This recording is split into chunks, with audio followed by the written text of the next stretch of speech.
আজকে আসলে নির্বাচন আমাদের যে নিয়মতান্ত্রিক পদ্ধতিতে নির্বাচন কমিশন মহোদয় তফসিল ঘোষণা করছে সেই অনুযায়ী আমরা নমিনেশন পেপার কিনছি, আমরা সাবমিট করছি। আমরা আমাদের মিজান মিজান সবুর পরিষদের একটা প্যানেল পদপ্রার্থী। আমরা আমাদের নিয়ম মতো নির্বাচন কমিশনের যে সিস্টেম, ওই সিস্টেমে আমরা আসছি। এখন আমাদের বিপক্ষ একটা প্যানেল ছিল, আমার ভাইয়েরা, তারা নমিনেশন পেপার কিনে না। তারা কী কারণে কিনে না এটা আমরা বুঝতে পারি না। তো আমরা আমাদের নিয়ম মতো আছি। আমাদের নির্বাচন কমিশন আজকে আসলে ওনারা যে আমাদেরকে মানে বিজয় ঘোষণা করে না কি করে এটা ওনাদের ব্যাপার, আমি এটা বলতে পারবো না। আমরা আমাদের নিয়ম মতো আছি, নিয়মের ভিতরে আছি। দায়িত্ব বলতে আমরা আল্লাহ যদি বাঁচায়, আমাদের নির্বাচন কমিশন যদি ঘোষণা করে, আমরা আমাদের 3 বছরের জন্য যদি আমরা ইনশাল্লাহ আমাদের গাড়ি চালক ভাইদের উন্নয়নের জন্য যাবতীয় যা কিছু করণীয় আমরা আমাদের চেষ্টা থাকবে। আমরা সবাইকে নিয়ে ঐক্যবদ্ধ একতাবদ্ধ থাকবো। ইভেন আমাদের বিরোধী ভাইয়েরাও, আমরা নির্বাচন শেষ, আমাদের সব কিছু আমাদের ভিতরে কোনো দ্বন্দ্ব নাই, কোনো কিছু নেই। আমরা বাই আমরা মিলেমিশে থাকবো।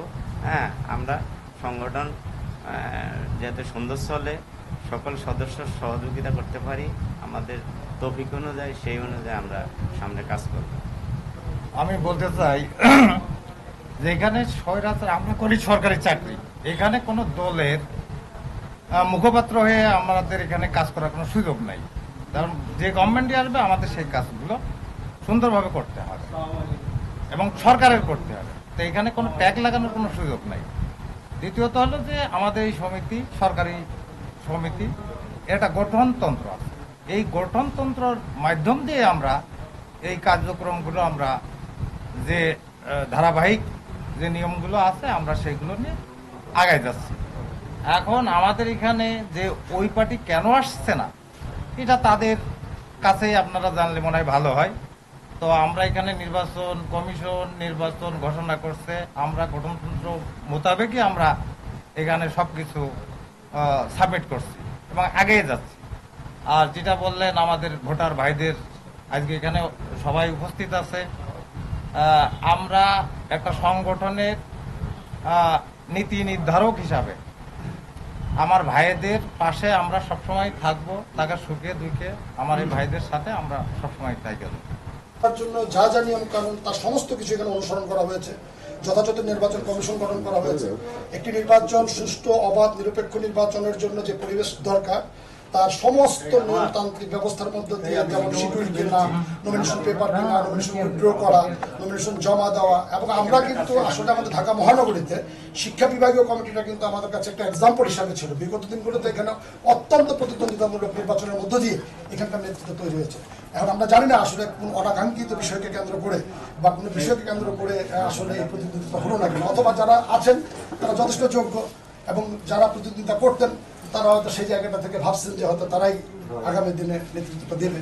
হয়তো এটা মনে করি এখানে হয়তো একটি পক্ষ হয়তো আসেননি বা কেউ আসেননি। তবে আমরা কিঞ্চিত এতটুকু একটু জানি, এটা না বললেই নয়, যে এখানে সদস্যদের বিষয়ে একটু আপত্তি ছিল, কিন্তু সেন্ট্রাল কমিটি এই ব্যাপারে একটা নির্দেশনা দিয়ে দিয়েছেন, ভোটার তালিকা যথাযথভাবে অনুমোদন দিয়েছেন। এই মানে অনুমোদিত ভোটার তালিকার আলোকেই এখানে নির্বাচনটি সম্পন্ন হওয়ার কথা আমরা এইভাবেই জানি এবং সেই প্রিপারেশন নিয়ে আমরা আসছি। নির্বাচন এখানে আজকে অনুষ্ঠিত হতে যাচ্ছে, আমরা জাস্ট এটা পরিদর্শনের জন্য আসছি, আমি এবং জিয়া। আমার নাম মোহাম্মদ জামাল হোসেন। আমি কৃষি মন্ত্রণালয়ের অধীনস্থ মৃত্তিকা সম্পদ ইনস্টিটিউটে আছি। আমি কেন্দ্রীয় আহ্বায়ক কমিটির একজন সদস্য। কেমন দেখছেন বিষয়টা? বিষয়টা আসলেই আমরা নির্বাচন হইলে প্রতিটা দপ্তরেই আমাদের কেন্দ্রীয় কমিটির পক্ষ থেকে একটা নির্দেশনা থাকে এবং এখানকার যে প্রধান নির্বাচন কমিশন উনিও আমাদের প্রযোজক হিসেবে চিঠি দিয়েছে। ওই অনুযায়ী গঠনতন্ত্র মোতাবেকই আমরা এখানে নিয়ম কানুন পালন করার জন্য আসছি। ইতিপূর্বে জানেন আপনারা, গত 24শে এপ্রিল 2025 আমাদের পরিবহনপুর, কেন্দ্রীয় পরিবহনপুর একটা বৃহত্তর আকার একটা নির্বাচন হয়েছে, একদম 2টা প্যানেলের মাধ্যমে। আমরাও আশা করছিলাম যে এখানে ওইভাবেই একটা নির্বাচন হবে, কিন্তু সেটা না হয়ে এখন যেহেতু এরা একটা পক্ষ আসে নাই, আমি মনে করব এরা যোগ্য, তাই যোগ্যতার অর্জন করছে বিধায় তারাই একটা প্রতিপক্ষ না হয়ে এখানে নির্বাচিত হয়ে গেছে বিনা প্রতিদ্বন্দ্বী আমি মনে করি। কারণ যেহেতু আজকেই নির্বাচনের প্রক্রিয়ার শেষ, কারণ চূড়ান্ত, ইতিপূর্বে আপনারা দেখছেন যে গঠনতন্ত্র অনুযায়ী নির্বাচন তফসিল, ভোটার তালিকা হালনাগাদ সবকিছুই কেন্দ্রীয় কমিটির মাধ্যমে সবকিছুই নির্দেশনা মোতাবেক হয়ে আছে। অতএব এখানে কোনো, আর আমার মনে হয় কোনো দ্বিধাদ্বন্দ্ব, কোনো সংকোচ থাকার কথা। আমি মোহাম্মদ জিয়াউর রহমান, কেন্দ্রীয় কমিটির সদস্য, বাংলাদেশ সরকারি গাড়ি চালক সমিতি। তো সে নেতৃত্ব দিতে পারবে, অন্যরা অনুসরণ করার মতো কাজ করলে আমার মনে হয় তারা সেটা করবে।